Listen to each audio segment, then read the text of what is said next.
Hey guys, it's snowing. That's irrelevant to the video, but it's snowing here in Greece. That's pretty rare for the 8th of January, but it's snowing and it's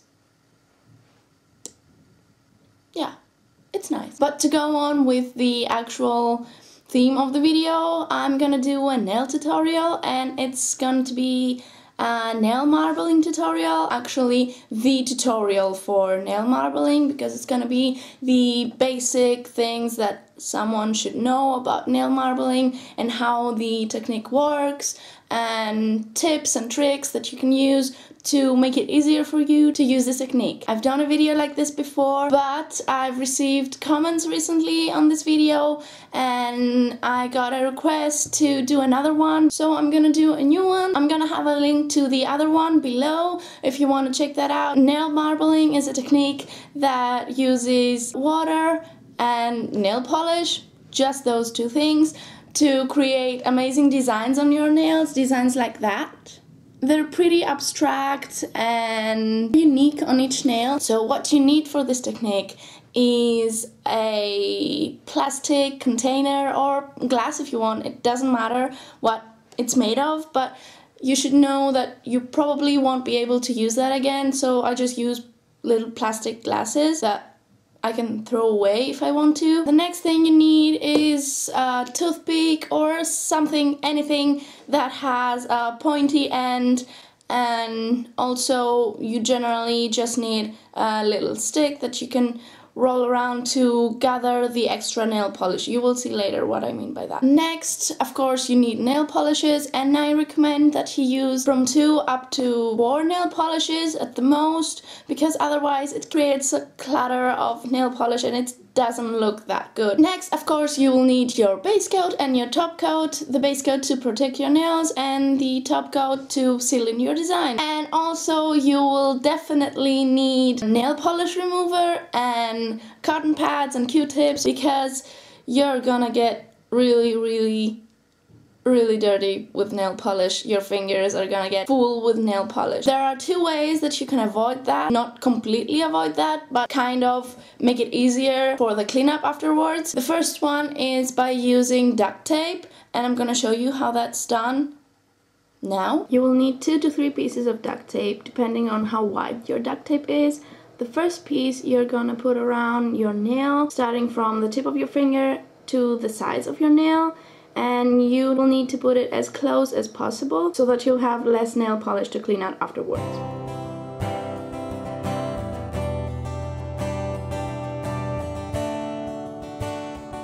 The next piece you're gonna need to put under your nail, just as close to the nail as you can again, and wrap it around your finger.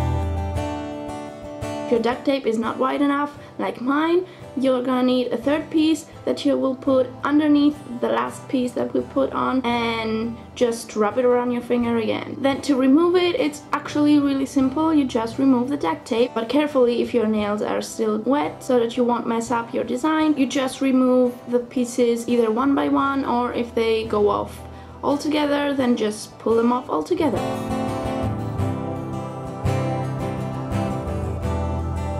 The second one is by using chapstick or some other type of moisturizing lotion, and that makes it easier to get the nail polish off your fingers. You just need a tissue or something like that, and you just wipe it off. You just need a chapstick or any lotion, as I said before, and you just rub it around your finger up to the knuckle. While I was doing this tutorial, I didn't use any of those techniques because I'm stupid. So now I'm gonna show you how it's done, and then I'm gonna talk about the tips and tricks that you can use to make it easier for you and to actually make it work, because some of the things that I'm gonna say afterwards are really important, and otherwise the technique won't be successful. So first you need to apply the base coat and a thin coat of the lightest nail polish that you're gonna use on your nails.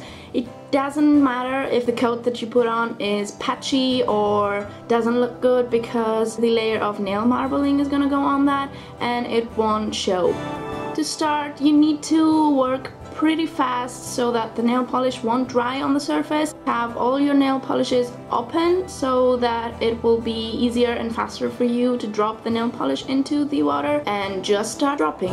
You're gonna see that the nail polish will spread like mine does. Sometimes it will spread more, sometimes less, but as long as it spreads, it's fine. Once you have all the drops on the water, you can start creating your design, and you're just gonna use your toothpick or any stick that you're using and just slightly put it on the surface of the water and the nail polish and just start creating your design. You can do any design you would like. Once you think that your design is ready and you like it, then you can just dip your fingers into the water. It's easier to go one by one, but I dip 2 fingers at a time because it saves time and nail polish. Then just wait a few seconds and also blow on the surface of the water so that the excess nail polish that is all around on the surface of the water will dry. Then take the stick and swirl it around the surface of the water, and as you can see, the excess nail polish just gets on it, and it's just as easy as that. Make sure that all the nail polish from the surface is gone so that you will be safely able to remove your fingers from the water. And there you have it. And I'm gonna do this technique one more time so you will be able to see it one more time. I'm doing the same thing again for my thumbnail, and just start dipping the nail polish on it. Just as fast as possible without ruining your design. You can see that sometimes a drop takes some time to go, but it doesn't matter. Of course, you can use any colors you like, any combinations. I almost always like to start with the darkest color that I'm using and also finish with it. Now I'm just doing my design, and once I like the design that I have, then I will just dip my finger into the water.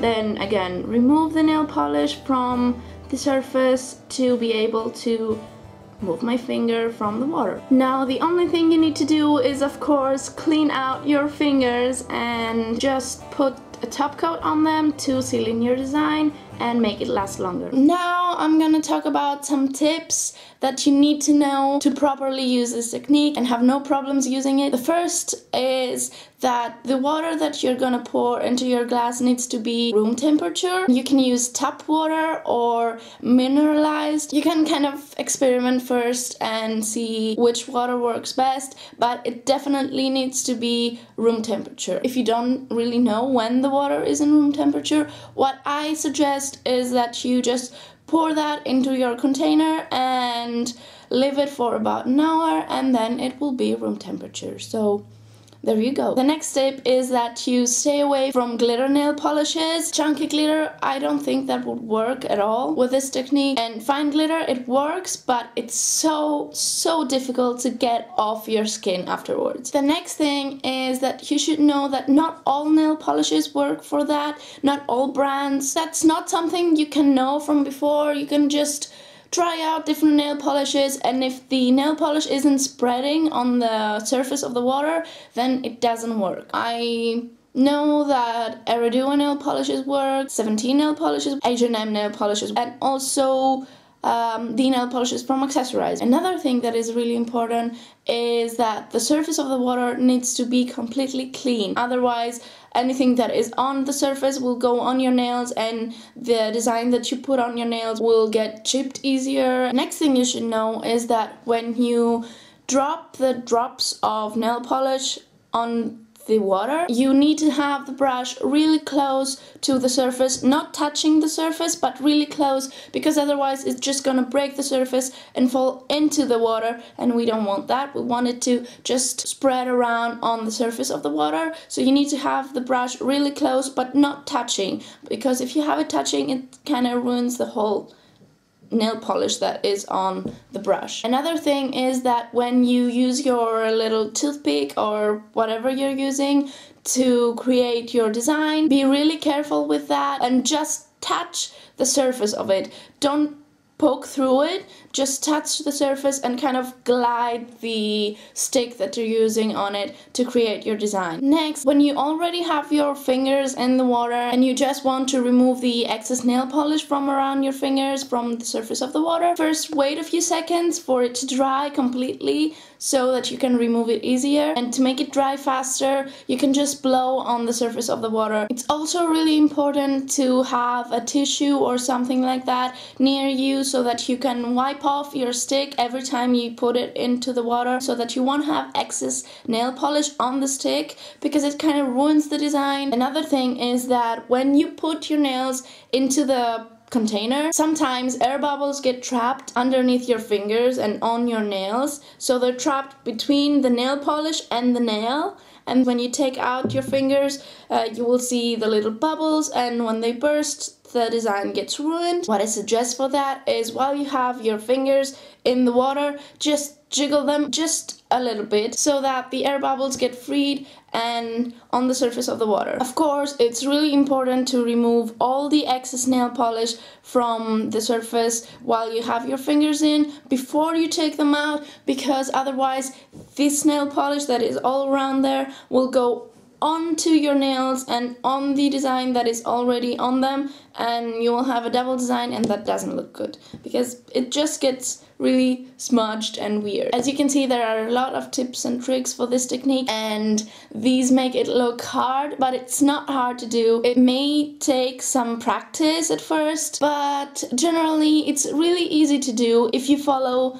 the rules of nail marbling. Even if you actually get to know this technique really good, it always will take quite a lot of time. So be sure that you have that time on your hands. If you have any more questions about nail marbling, leave them below or message me and I will gladly help you out. And I think that's it. Have a great time nail marbling. Bye!